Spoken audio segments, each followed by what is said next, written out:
Assalamualaikum warahmatullahi wabarakatuh. Selamat pagi anak-anakku semua. Pada kesempatan kali ini kita akan belajar PAI dengan tema Aku Anak Soleh. Namun sebelum kita melakukan pelajaran kali ini, marilah kita berdoa terlebih dahulu. Bismillahirrahmanirrahim. Rabbi zidni ilma warzuqni fahma birahmatika ya arhamar rahimin. Pada pagi hari ini kita akan belajar subtema tentang jujur disayang oleh Allah Subhanahu wa taala dan amanah. Allah Subhanahu wa taala sangat senang kepada orang yang jujur. Jujur yaitu orang yang tulus dan lurus hatinya, tidak curang. Orang dikatakan jujur apabila antara ucapan dan perbuatannya sesuai dengan kenyataan yang sebenarnya. Kejujuran akan memberi manfaat bagi dirinya sendiri maupun orang lain. Beberapa contoh tindakan tentang kejujuran antara lain: yang pertama, jujur mengerjakan tugas, seperti tidak mencontek ketika mengerjakan ulangan atau ujian. Yang kedua, tidak menggunakan uang atau barang, seperti mengembalikan uang kembalian sisa belanja, mengembalikan barang yang bukan miliknya jika menemukannya di tepi jalan. Yang ketiga, jujur dalam perkataan atau mengatakan sesuatu dengan jujur. Misalnya, mengakui kesalahan. Seperti pertanyaan guru, apakah kalian belajar di rumah? Apabila kalian tidak belajar, maka katakanlah dengan jujur, saya tidak belajar. Apabila menceritakan kejadian sesuatu, ceritakan apa adanya. Tidak mengada-ngada, apalagi memutarbalikkan fakta. Yang terakhir, jujur dalam pinjam-meminjam. Hendaknya mengembalikan barang yang kita pinjam dengan segera. Keuntungan orang yang jujur. Yang pertama, Allah Subhanahu wa taala senang dengan orang yang jujur, seperti sabda Rasulullah, "Alaikum bisidqi fa inna sidqa yahdi ilal birri wal birru yahdi ilal jannati." Yang artinya, hendaklah kamu selalu jujur, karena kejujuran itu dapat menunjukkan pada kebaikan, sedangkan kebaikan itu dapat menunjukkan surga.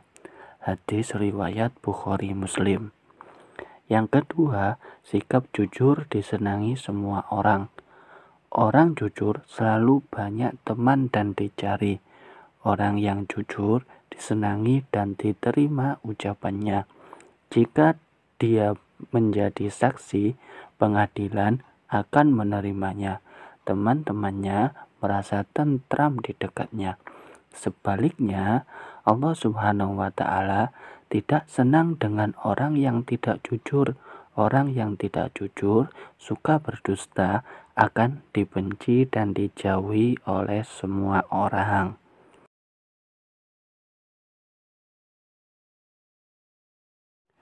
Nah, anak-anak, sekarang kita belajar subbab tentang amanah. Amanah artinya dapat dipercaya.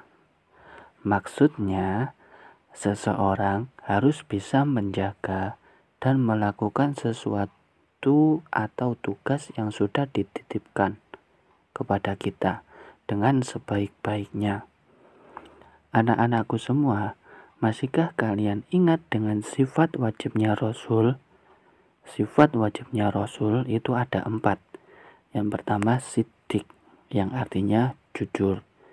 Yang kedua amanah, yang artinya dapat dipercaya.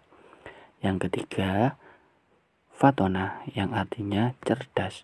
Dan yang terakhir tablik, yang artinya menyampaikan. Bersikap amanah sudah dicontohkan Nabi Muhammad sejak beliau usia 12 tahun. Sejak usia 12 tahun, Nabi Muhammad sudah mulai ikut berdagang dengan pamannya ke negara Syam. Dalam berdagang, beliau selalu bersikap amanah. Barang dagangan yang dititipkan kepadanya dijaga dengan baik, dan beliau juga bersikap amanah dalam segala hal. Karena sikapnya itu, beliau mendapatkan gelar Al-Amin, yang artinya dapat dipercaya. Setelah Nabi Muhammad diangkat menjadi nabi, Nabi Muhammad juga diiming-imingi oleh kaum Quraisy berupa kerajaan, harta, dan wanita, supaya Nabi Muhammad berhenti untuk mengajarkan agama Islam.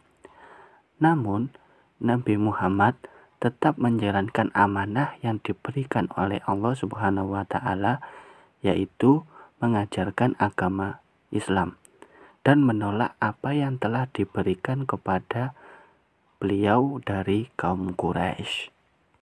Nah, anak-anakku semua, itulah tadi sikap Nabi Muhammad tentang amanah. Sebagai anak yang soleh-solehah, kita harus meneladani perilaku Nabi Muhammad. Berikut ini adalah sikap-sikap amanah yang dapat kita terapkan dalam kehidupan sehari-hari. Misalnya, rajin belajar, menjaga nama baik orang tua kita, mengerjakan tugas-tugas dari sekolah, dan yang terakhir, menjaga nama baik guru dan sekolah.